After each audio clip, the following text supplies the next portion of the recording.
Cortège triomphal après la campagne éclair menée en France. La foule, croyant à une paix imminente, acclame Hitler pour cette surprenante victoire. Pourtant, ce n'est pas ce qu'il a en tête. Il est certes au zénith de son pouvoir, mais il n'a pas encore atteint tous les objectifs qu'il s'est fixés.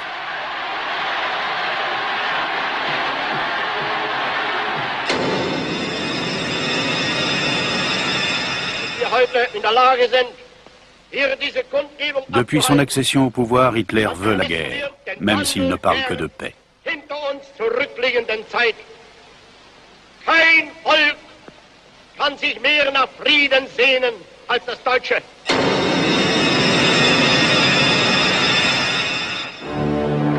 Sur le sol, il brandit la menace des chars qui doivent permettre la guerre éclair.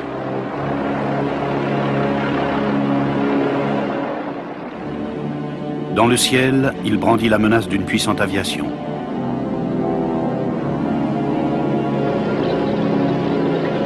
L'industrie de l'armement tourne à plein régime.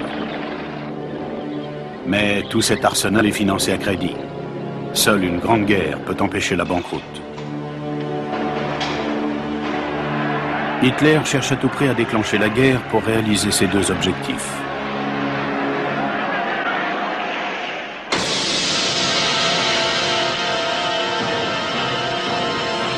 D'une part, la conquête de l'espace vital à l'Est,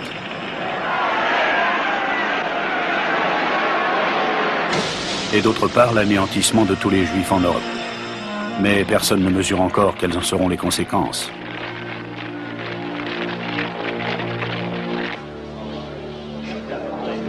Pour mener sa guerre, Hitler a besoin de collaborateurs. Or, certains d'entre eux le mettent en garde contre une guerre sur deux fronts. C'est la hantise de tous les généraux. Pourtant, Hitler parvient à s'imposer en appliquant la devise « diviser pour régner ».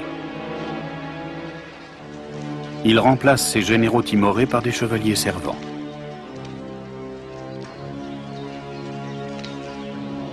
Il confie le haut commandement de la Wehrmacht à Keitel et Jodl. Le haut commandement de l'armée de terre, co-dirigé par Brochitsch et Halder, est de cette façon dévalorisé. Göring continue de diriger l'aviation comme il l'entend. Himmler, le chef des SS, met sur pied un corps d'armée particulier, les Waffen-SS.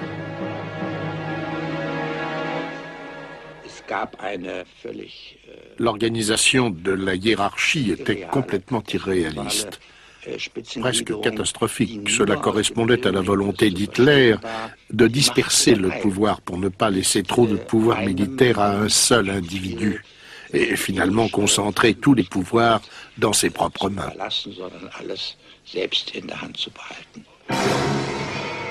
C'est ainsi qu'il conçoit seul le plan de guerre qui ne vise au début que l'attaque de la Pologne. Mais il prévoit d'envisager une guerre sur deux fronts si les puissances occidentales interviennent.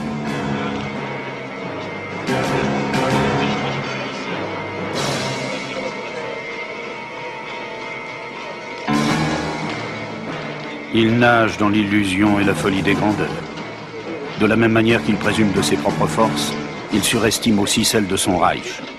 Dans un premier temps, pourtant, son jeu risqué semble fatalement fonctionner. Hitler conclut un pacte avec Staline, son ennemi mortel.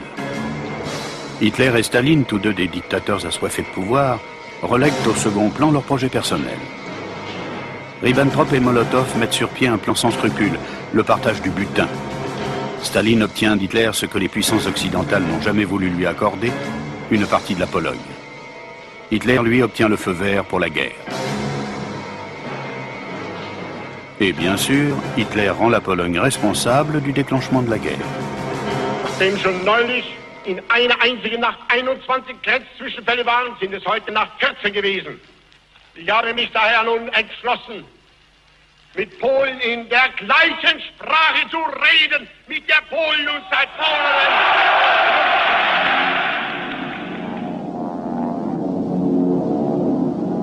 Polen hat heute Nacht zum ersten Mal auf unserem eigenen Territorium auch mit bereits regulären Soldaten geschossen. Seit 5:45 Uhr wird jetzt zurückgeschossen.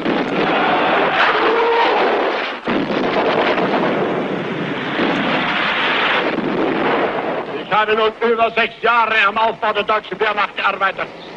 Es sind in dieser Zeit über 90 Milliarden für den Aufbau dieser Wehrmacht angewendet worden. Das Vertrauen auf Sie ist unerschütterlich. Ich will nichts anderes jetzt sein als der erste Soldat des Deutschen Reiches. Ich habe damit wieder jenen Rock angezogen, der mir einst selbst der heiligste und teuerste war. Ich werde ihn nur ausziehen nach dem Sieg oder ich werde dieses Ende nicht erleben. Il s'avérera à la fin qu'Hitler avait eu raison sur ce point. La Pologne est perdue. Désormais, ce sont l'Angleterre et la France qui entrent en guerre contre le Reich d'Hitler.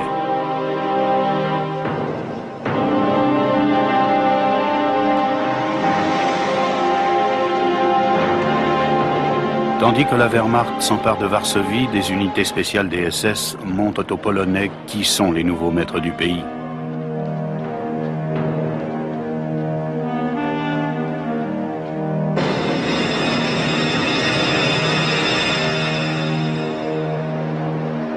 Et alors que par ailleurs les troupes d'Himmler persécutent les intellectuels polonais, la Wehrmacht, triomphante, défile dans les rues de Varsovie.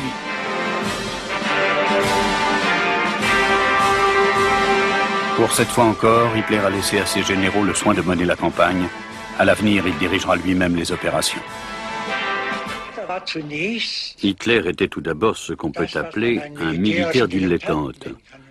Pourtant, il avait été très marqué par ses expériences de la Première Guerre mondiale.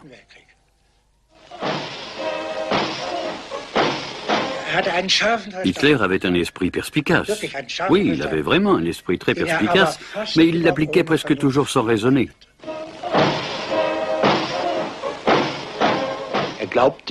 Hitler croyait qu'à partir du moment où l'on séduit un soldat par son idéologie, qu'on la lui inculque, ce soldat est capable ensuite de surmonter n'importe quel obstacle d'ordre technique ou logistique.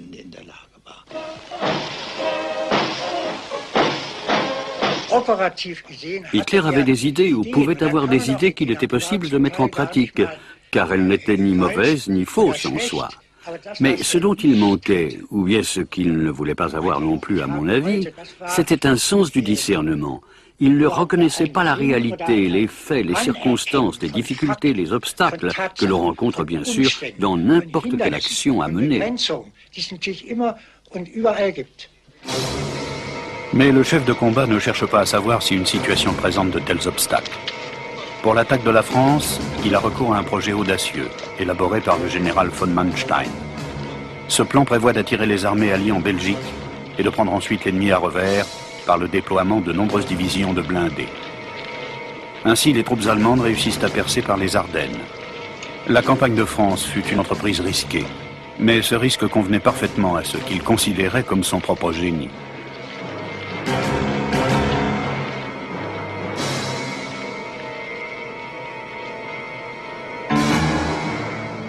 Malgré toute la modestie dont je peux faire preuve, je suis obligé de reconnaître que ma propre personne est pour beaucoup dans cet exploit. Je suis irremplaçable. Ni un autre militaire, ni un civil ne pourrait me remplacer. Je suis convaincu de la force de mon cerveau et de ma détermination. C'est de moi uniquement que dépend le destin du Reich.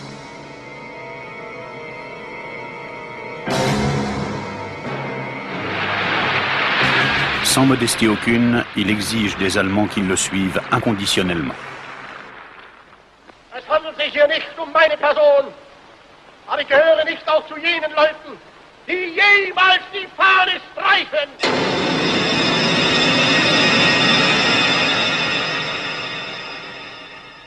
Deutschland soll untergehen und Deutschland kann Ihnen nur eine Antwort geben.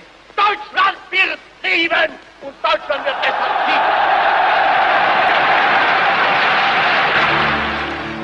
Malgré la joie affichée officiellement, l'enthousiasme du peuple et des généraux à faire la guerre laisse à désirer.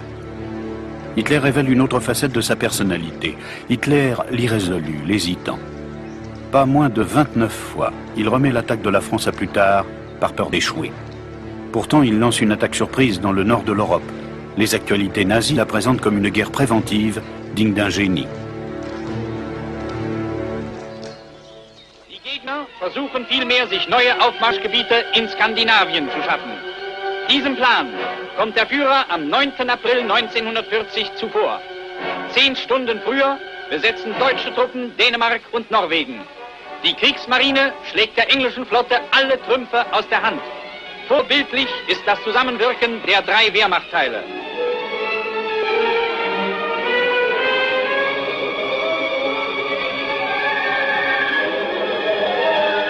Hitler envahit 2 pays neutres sans déclaration de guerre.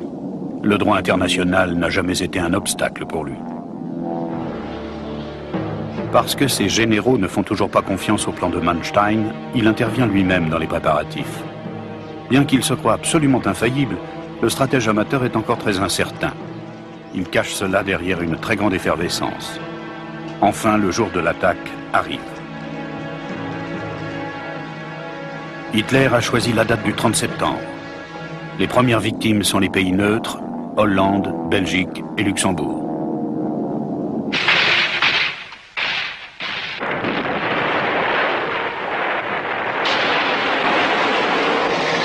Au bout de quelques jours seulement, les pays attaqués capitulent. À chaque fois, les attaques se sont déroulées sans déclaration de guerre. Les déclarations de guerre sont les signes d'une position hypocrite qui veut se donner l'apparence de la parfaite courtoisie. Jamais au cours de ma vie, je ne signerai une déclaration de guerre. Je préfère agir.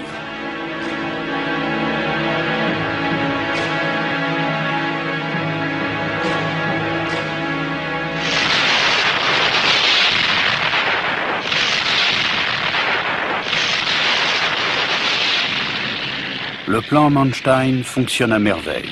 Les blindés allemands avancent rapidement vers la Manche.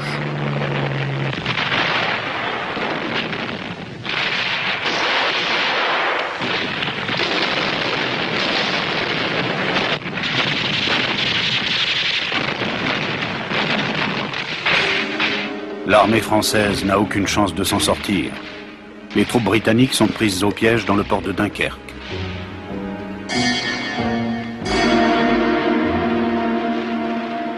À ce moment-là, Hitler prend une décision à laquelle personne ne s'attend. Il fait stopper les blindés devant Dunkerque. Veut-il épargner ses propres troupes ou celles de son ennemi? Les hésitations d'Hitler ressemblent au bout du compte à une défaite. Car lorsqu'enfin les troupes allemandes avancent, elles ne trouvent plus que des engins de guerre abandonnés. Le détachement britannique a repris la mer et leur a ainsi échappé.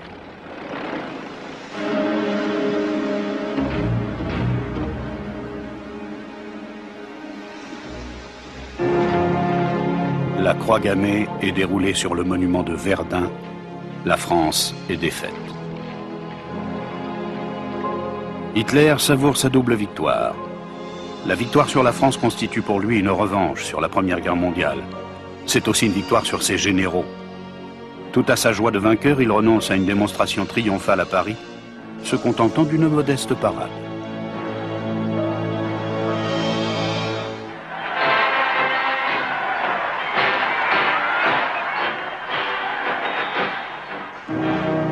Ivresse de la victoire. Ses valets militaires le fêtent comme le plus grand chef d'armée de tous les temps. L'acte qui scelle la victoire. Enfin, Hitler peut prendre sa revanche, si longtemps mûri sur Versailles. Pour la signature de l'armistice, les représentants de la France sont convoqués dans le wagon où, en 1918, les Allemands ont dû reconnaître leur défaite. Les soldats victorieux entrent dans Berlin. La majorité des Allemands a rarement autant soutenu Hitler que dans ces jours-là.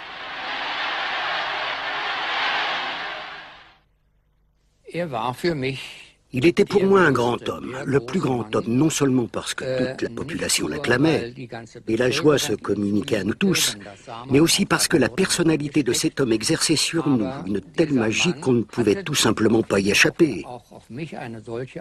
J'ai ressenti cela chaque fois qu'Hitler a remporté une victoire, qu'il a assiégé une ville et qu'il a mené une campagne. À chaque fois, je pensais, il est presque comme le Seigneur Tout-Puissant.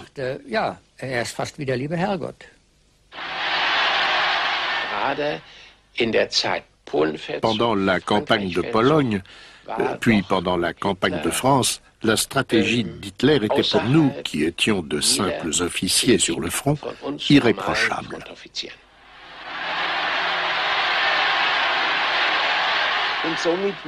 Et au fur et à mesure des victoires, on avait de plus en plus d'admiration pour Hitler. Il représentait pour nous l'homme qui réussit tout ce qu'il entreprend. C'était vraiment un génie pour nous. Rien n'envoûte plus que le succès. Le succès aveugle les foules admiratives jusqu'aux plus jeunes.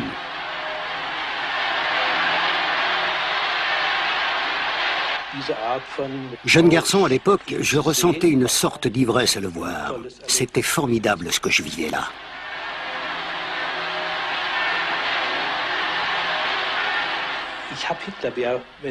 Si je peux m'exprimer ainsi, j'ai absorbé Hitler avec le lait maternel. Pas dans le sens où je lui portais une trop grande admiration, allant presque jusqu'à la folie. Par exemple, jusqu'à la prière. Cela, je l'ai vu parmi mes amis. Parmi eux, il y en avait qui ne priaient pas pour Hitler, mais qui priaient Hitler. Pour moi, Hitler a incarné l'honneur, la liberté, la patrie, l'honnêteté, la justice. Bref, toutes les vertus possibles et imaginables se trouvaient pour moi en la personne d'Hitler.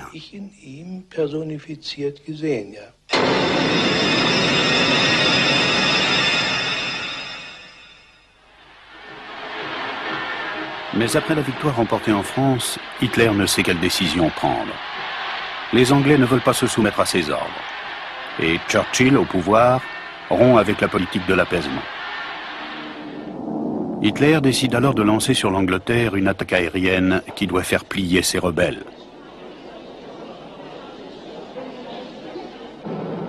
Mais Hitler ne s'attend pas à une résistance pareille des Anglais.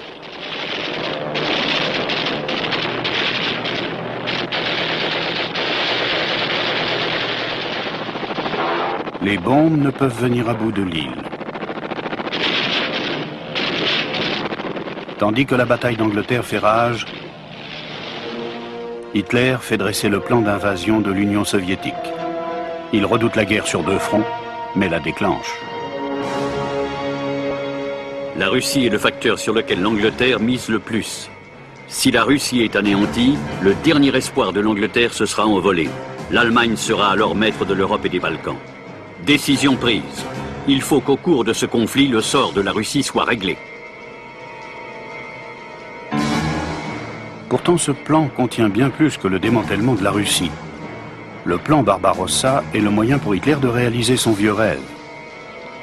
Il veut que cette guerre soit la sienne, sans aucune morale, une guerre d'anéantissement total pour reconquérir l'espace vital à l'Est.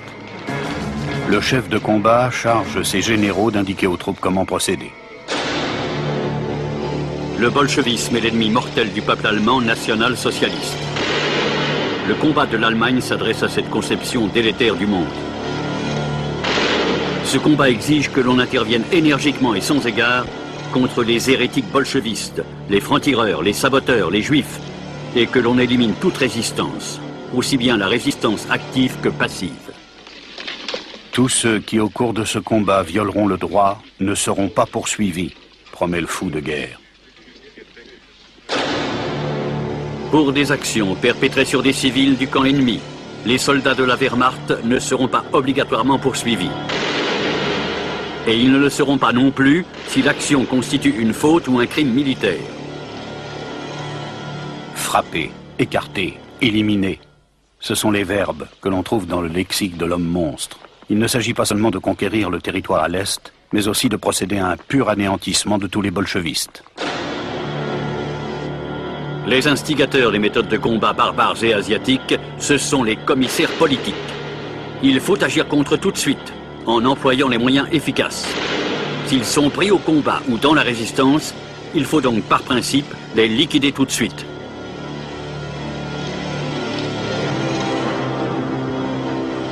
Avant l'attaque de la Russie, Hitler se retire dans les forêts de la Prusse orientale.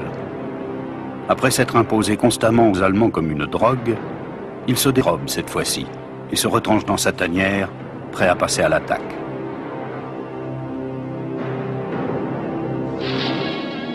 Hitler joue une carte dangereuse avec le plan Barbarossa. c'est une course contre le temps. La bataille doit prendre un tournant décisif avant le début de l'hiver. Autrement, la guerre sera perdue pour les Allemands.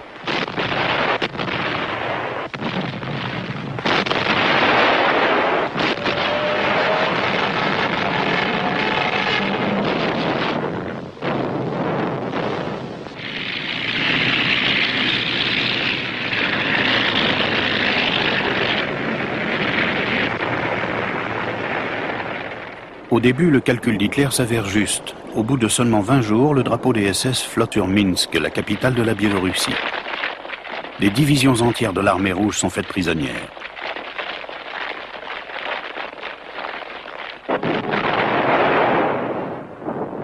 Leningrad est dans la ligne de mire des troupes allemandes. Le chef de combat a la ferme intention de laisser mourir de faim cette ville, considérée comme la Jérusalem du communisme. Il veut l'anéantir et la raser complètement. En septembre, les blindés allemands se trouvent déjà aux portes de Kiev.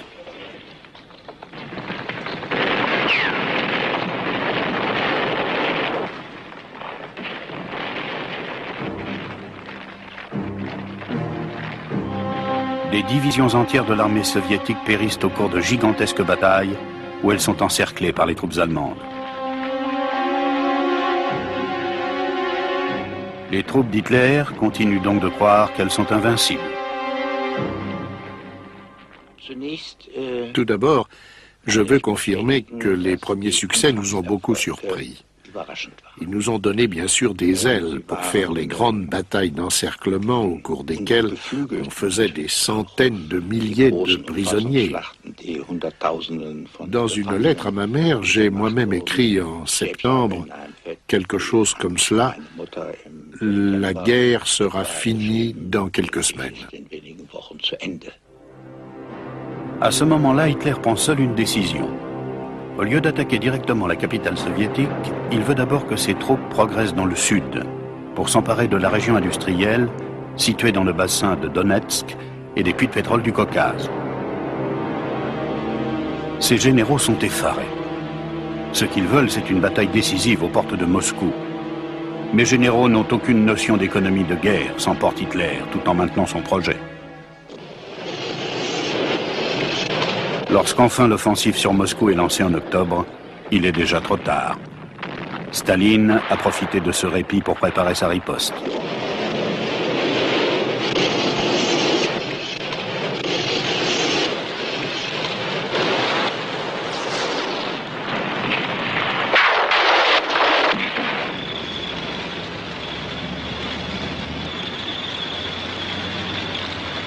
Aveuglé par ses victoires éclairs, le chef de combat avait toujours cru pouvoir obtenir tout sur le champ. Et le voilà soudain éloigné de la dure réalité.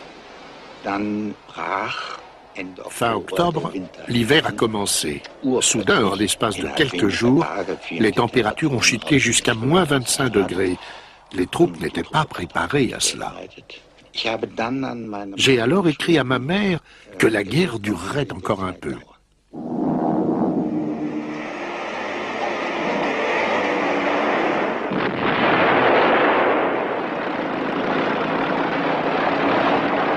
Face à des troupes fraîches venues de Sibérie, les troupes allemandes épuisées n'étaient pas en mesure de se battre.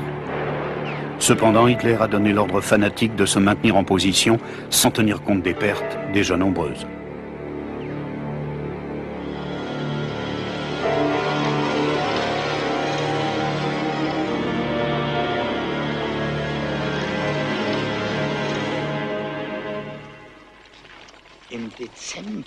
En décembre, il fallait à tout prix défendre le front, rétablir avant tout la stabilité du front qui reculait. À ce moment-là, j'ai écrit à ma mère que la guerre ne serait pas finie avant 3 ans. Imaginez-vous ce que cela signifie pour un jeune officier qui pense que la guerre lancée en septembre sera réglée en quelques semaines seulement, et qui finalement, en décembre, réalise qu'elle durera encore 3 bonnes années. Imaginez-vous ce qui a bien pu se passer dans la tête d'un jeune officier de l'état-major à l'époque.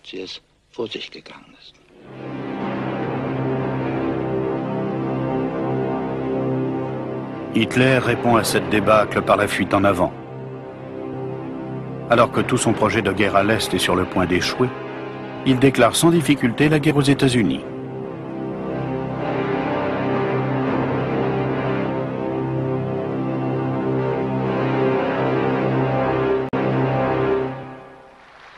Deutschland und Italien haben dem gegenüber sich nunmehr endlich gezwungen gesehen, getreu den Bestimmungen des Drei-Mächte-Paktes vom 27. September 1940, Seite an Seite mit Japan den Kampf zur Verteidigung und damit zur Erhaltung der Freiheit und Unabhängigkeit ihrer Völker und Reiche gegen die Vereinigten Staaten von Amerika und England gemeinsam zu führen.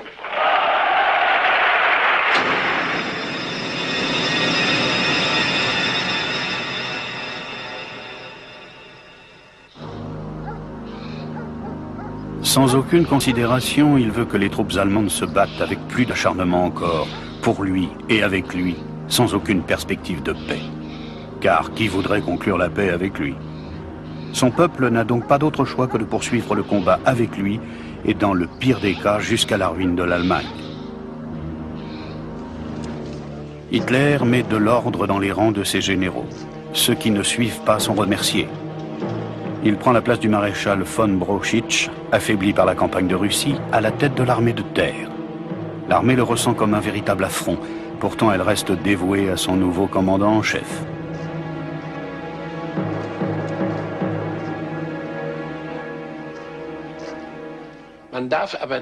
Il ne faut pas oublier, et moi-même je l'ai vécu, que d'éminents maréchaux, d'éminentes personnalités, y compris Rommel, allant voir Hitler, disait par exemple « Je vais le voir et lui ouvrir les yeux ».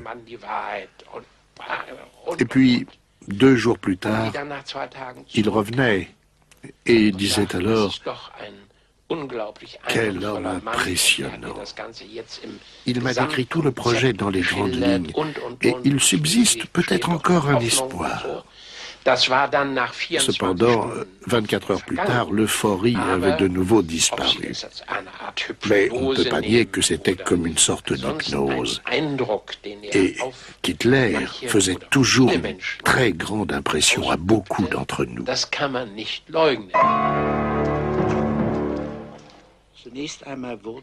Tout d'abord, il faut souligner que les hauts gradés sur le front, mais aussi les troupes de l'armée de terre, et leur chef n'étaient pas suffisamment informés.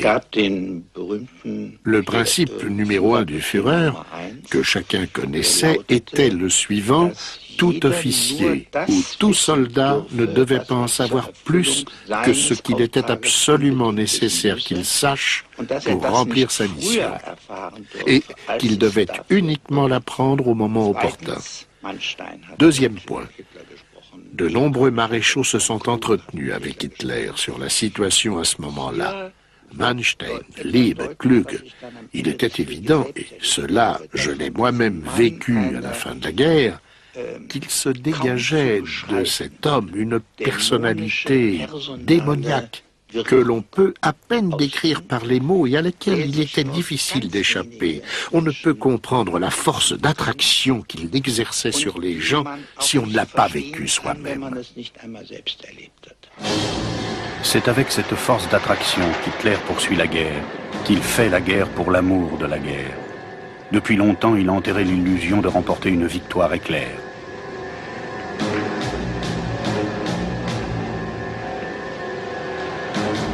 Mais en public, il affiche toujours de l'optimisme. Il ne montre ses doutes qu'en privé. Dans un entretien enregistré à son insu avec le maréchal finlandais Mannerheim, il reconnaît avoir sous-estimé les soviétiques. Wenn mir jemand gesagt hätte, dass ein Staat mit 35.000 Tanks antreten kann, dann hätte ich gesagt, Sie sind wahnsinnig. 35.000 Panzer. Wir haben zurzeit über 34.000 Panzer vernichtet. Ich habe das vorher nicht geahnt, hätte ich es geahnt, dann wäre mir noch schwer zu Herz gewesen, aber den Entschluss hätte ich dann erst recht gefasst. Denn es gibt ja gar keine andere Möglichkeit. Poursuivant son objectif avec entêtement, Hitler prend une autre décision qui sera fatale. En dépit des problèmes de ravitaillement dus aux grandes distances, il envoie une partie de l'armée dans le Caucase et une autre pour prendre Stalingrad. Été 42, la Wehrmacht forme en Europe un front d'une longueur de 30 000 km Un effort surhumain et sans espoir. Pourtant, Hitler ne se laisse pas déconcerter par la réalité. À défaut d'avoir pris la capitale, il voudrait au moins conquérir la ville qui porte le nom de son ennemi, Stalingrad. À défaut d'une victoire militaire, un triomphe symbolique.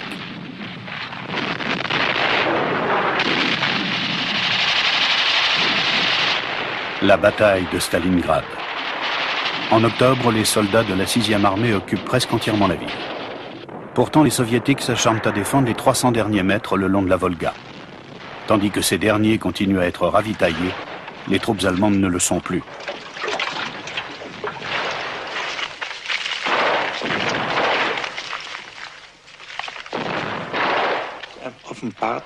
À ce moment-là, se révéla une des plus grandes faiblesses du commandant Hitler, son peu de sens pour la logistique.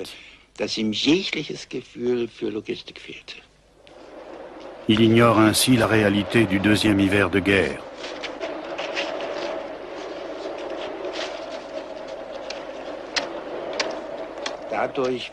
C'est pourquoi les objectifs militaires qu'il fixait et les décisions qu'il prenait étaient de moins en moins réalistes, de plus en plus éloignés de la réalité. La réalité, à Stalingrad, les défenseurs attaquent et les attaquants se défendent. Hitler est intervenu personnellement dans le combat pour l'occupation de Stalingrad. Au grand quartier général de la Wehrmacht, ils avaient une carte au 1/10000000. Comment la compagnie devait progresser, quelle usine elle devait prendre, tout cela a été décidé par Hitler à 1000 km de là. Les décisions et les désastres amers. Lorsqu'en novembre, les soviétiques encerclent Stalingrad, 300 000 soldats allemands sont pris au piège. Leurs généraux veulent rompre l'encerclement, mais Hitler se montre toujours aussi opiniâtre. À la 6e compagnie, décision du Führer. Maintenir l'actuel front de la Volga et l'actuel front au nord coûte que coûte. Approvisionnement aérien avec le renfort d'une centaine d'avions Junker 52 prêts à décoller. Oui, il avait une volonté inflexible. Une fois qu'il s'était forgé lui-même une opinion sur quelque chose, il avait aussi beaucoup d'idées préconçues. Il était alors impossible de l'en faire démordre s'il ne le voulait pas.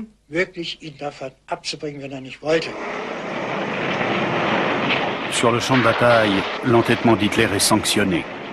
L'armée rouge resserre de plus en plus l'étau autour de la ville.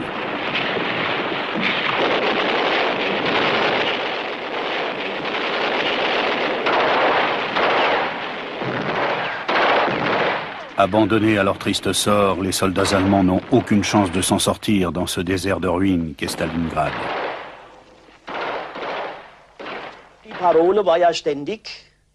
Le mot d'ordre du Führer était répété inlassablement, même par tract. Soldats, tenez bon, le Führer va vous sortir de là. À ce moment-là, j'ai douté, et je n'étais pas le seul, que le Führer nous sorte vraiment de là. Et je me suis aussi demandé s'il savait vraiment ce qu'il faisait. Nous étions tous désespérés, ou bien disons qu'on se demandait si tout cela était la bonne décision.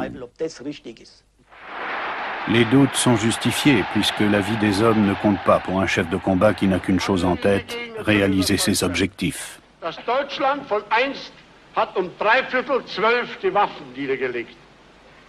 Ich habe grundsätzlich immer erst 5 Minuten nach 12 aufgehört. Les laissés pour compte de Stalingrad ont perdu depuis longtemps leur envie de rire.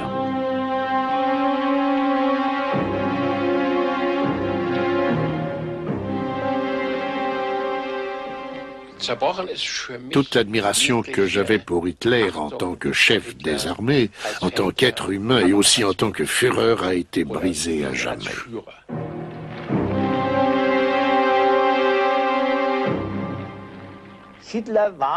À ce moment-là de la guerre, Hitler était pour nous, on peut le dire, le fossoyeur des soldats allemands.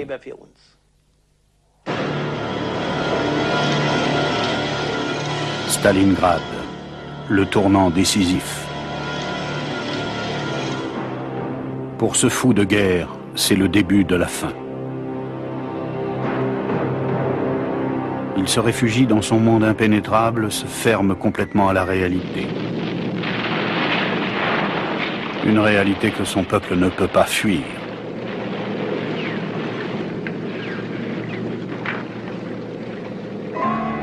Se raccrochant à l'illusion que lui donnent ses cartes militaires, il ne s'agit pour lui que de retarder la fin.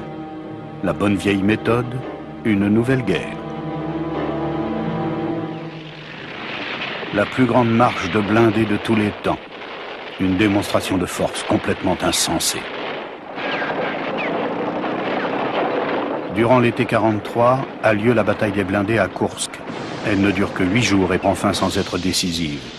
C'était la dernière carte d'Hitler. L'illusion de la conquête à l'Est s'est envolée. Aussi, c'est avec encore plus d'acharnement qu'il mise sur la deuxième idée, encore plus folle que la première. L'idée que les Juifs, eux, n'ont pas d'armée. Été 43, Hitler perfectionne sa technique du génocide. Dans des wagons à bétail, destination Auschwitz. Dans l'allemand administratif des bourreaux, cela s'appelle « solution finale à la question juive ».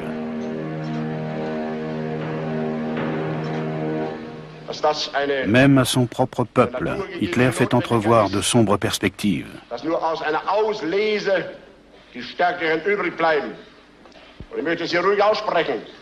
Wenn mein eigenes Volk an einer solchen Prüfung zerbrechen würde, könnte ich darüber dann keine Träne weinen.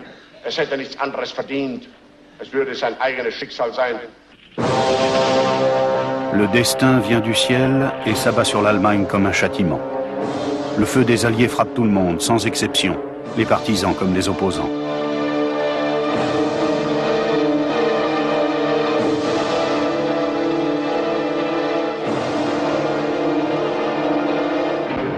Que des villes en Allemagne soient rayées de la carte n'intéresse pas ce fou de guerre. Jamais il ne s'est rendu sur un lieu bombardé. Mais il pressent que le peuple, qui le vénérait tant autrefois, commence à douter. Au cours de la guerre, l'humeur bascula rapidement. Après la mort de mes premiers amis, des amis de jeunesse, tombés au combat, j'ai commencé à réfléchir. Je me suis même porté volontaire au renseignement, ici, à Berlin. C'est de là qu'est partie la contestation à Berlin.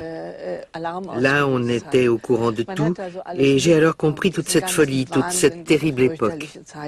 Ça a été une expérience douloureuse pour moi, de réaliser que tous ces idéaux étaient faux.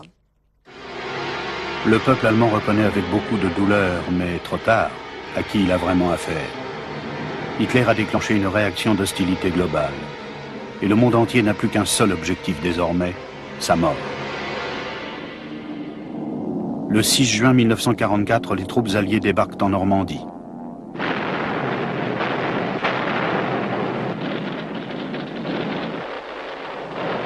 La guerre sur les deux fronts est déclenchée.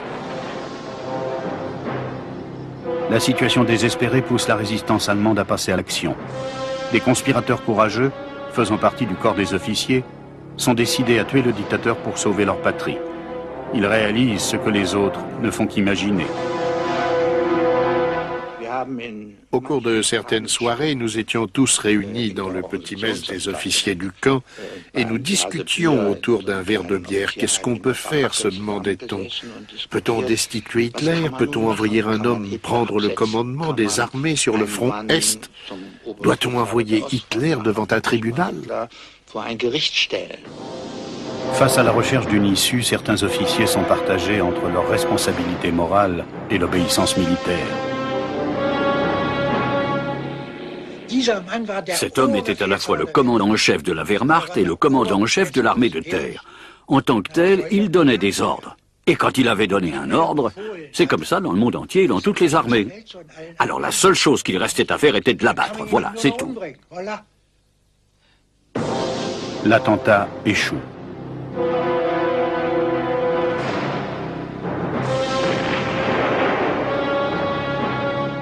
Hitler en réchappe.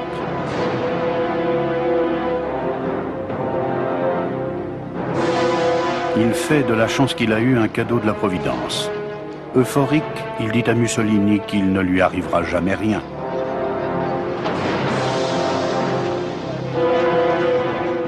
mais son réel état de santé réduit à néant les illusions qu'il se fait sur son compte.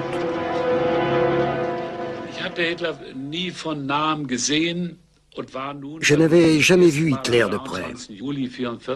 Lorsque le 23 juillet 1944, je l'ai vu pour la première fois, j'ai été effaré, car j'avais une épave devant moi.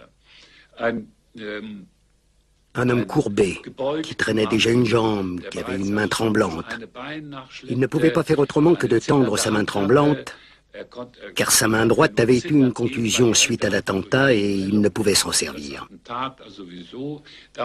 Je n'ai pas vu d'étincelle dans son regard qui aurait pu nous fasciner. Non, ses yeux étaient sans vie. Je ne pouvais pas concevoir que cette silhouette abattue qui se tenait debout devant moi était vraiment le Führer, plein de vitalité, celui que nous nous étions tous imaginés autrefois. Die Bataillone des Volkssturms sind zum Einsatz bereit. Was sie über das Handwerk des Kriegers wissen müssen, bringen die meisten aus dem Ersten Weltkrieg mit. La dernière mobilisation, Hitler fait rappeler des hommes âgés qui ont déjà dû endurer une guerre, ainsi que des adolescents qui doivent maintenant jouer aux héros. En tant que jeune garçon, cet enrôlement dans la guerre représentait d'une part le désir profond de devenir de cette manière un héros soi-même, et d'autre part une contribution personnelle. J'avais l'impression à l'époque de sauver l'Allemagne, de la préserver de ce qui venait de l'extérieur. Venue par l'Est, l'armée rouge marche sur l'Allemagne et commence à occuper la Prusse orientale. L'heure des représailles a sonné. La haine qu'Hitler a semée retombe maintenant sur son propre peuple.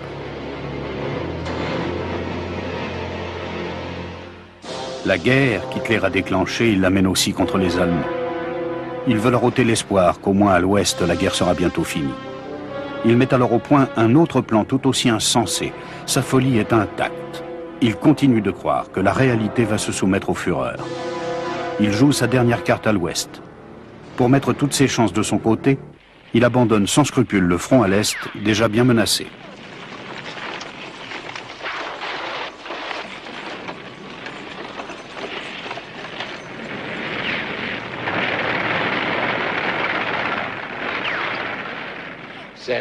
Un peu plus tard, j'ai vécu aussi l'offensive des Ardennes, qui, à mon avis, était non seulement absurde, mais aussi criminelle. Au lieu de prendre ces fabuleuses divisions de blindés encore très performantes, stationnées à l'ouest, et de les envoyer sur le front est, Hitler les a envoyés dans l'Eifel, dans les Ardennes, et a cru pouvoir faire une percée jusqu'à la mer, jusqu'à Anvers. Tout cela n'était que pure folie. Le délire touche à sa fin. La supériorité numérique des Alliés en vient à bout. La réalité triomphe de cette folie. Tandis que les soldats allemands meurtris se rendent, le chef de combat ne scande plus que des phrases creuses. Niemals kapitulieren wird, dass das heutige Deutsche Reich, wie alle großen Staaten der Vergangenheit, auf seinem Wege Rückschlägen ausgesetzt sein mag, dass es aber nie diesen Weg verlassen wird. Les soviétiques répondent à sa provocation par l'attaque décisive à l'Est.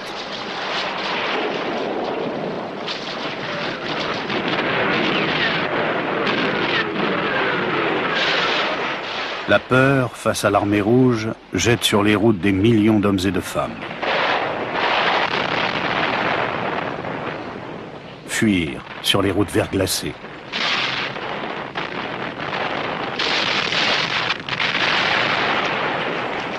Fuir par les champs gelés.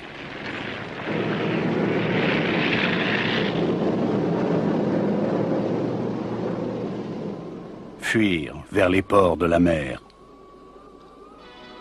Der Führer, dessen Leben Tag und Nacht in ununterbrochener Arbeit und Sorge dem Schicksalskampf der deutschen Nation geweiht ist, besucht einen Divisionsgefechtsstand im Osten. Le chef de combat, lui aussi, a pris la fuite. Désormais, il donne ses ordres de Berlin. En 1 heure, il peut se rendre sur le front. De son peuple, il n'exige plus que des sacrifices. Ich erwarte von jedem Deutschen, dass deshalb seine Pflicht bis zum Äußersten erfüllt, dass jedes Opfer, das von ihm gefordert wird und werden muss, auf sich nimmt.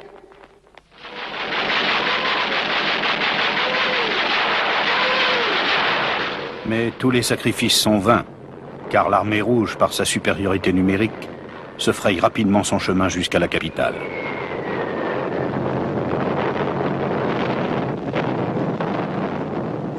À la fin, il se bat devant sa propre porte. Le guerrier a perdu. Il ne lui reste plus qu'à ordonner la destruction aveugle. Il faut détruire toutes les installations militaires, tous les nœuds ferroviaires, tous les centres d'approvisionnement, les renseignements, les industries sur le territoire du Reich, tout ce qui pourrait être utile à l'ennemi. Mais l'ordre parvient trop tard. Hitler avait également donné l'ordre de chasser toutes les personnes se trouvant dans la région des combats et de les abandonner ainsi à leur triste sort.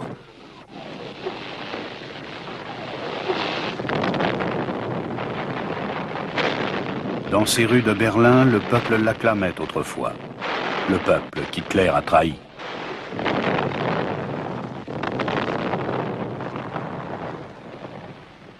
Pourtant, il n'a pu l'anéantir.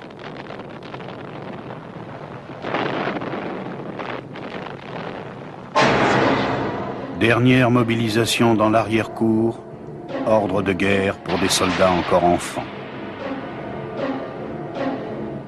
Ils sont les dernières victimes d'Hitler.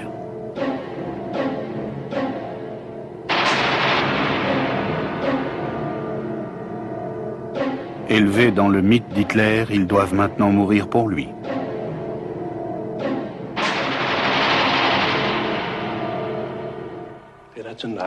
Le national-socialisme avec Hitler comme Führer, c'était toute ma vie.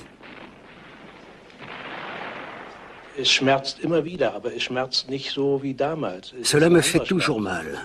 Je ne ressens pas la même douleur qu'à l'époque, c'est une autre douleur désormais.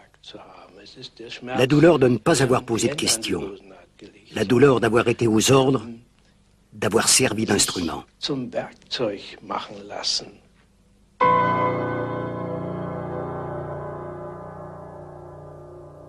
Ce que je reproche le plus à Hitler, c'est d'avoir séduit la jeunesse, de l'avoir privé de ses jeunes années et d'avoir pris la vie à beaucoup de gens. Cela a été très douloureux pour moi de découvrir, au fil des conversations, la réalité des choses et de réaliser quelle folie était toute cette guerre.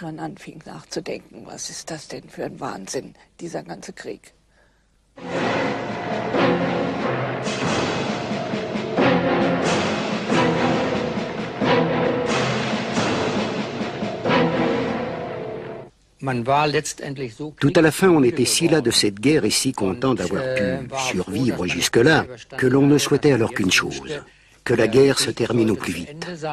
Mais elle ne pouvait prendre fin que si celui qui l'avait déclenchée disparaissait. Pourtant, sans la fidèle obéissance de tous ses soldats, Hitler n'aurait pu mener cette guerre.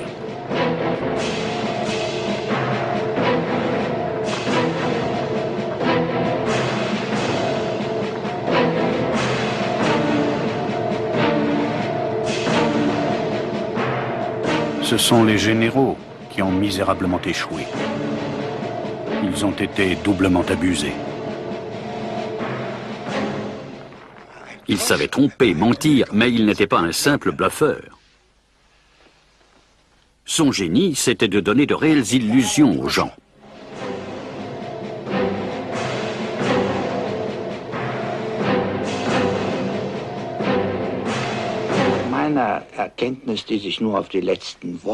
D'après ce que j'avais pu en juger au cours des dernières semaines de la guerre, Hitler était à ce point malade mentalement qu'il identifiait sa propre vie à celle du peuple allemand.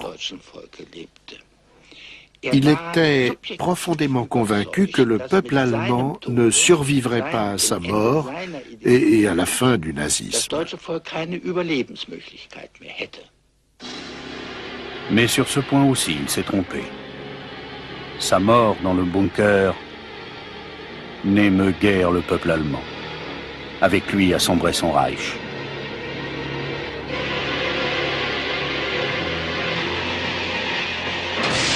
Hitler disparu, la domination nazie s'est évanouie comme un fantôme. Un cauchemar qui oppresse encore les Allemands.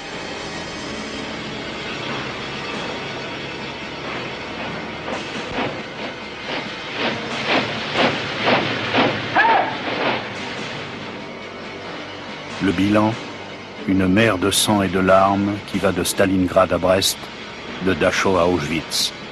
Une guerre qui coûta la vie à 40 millions de personnes.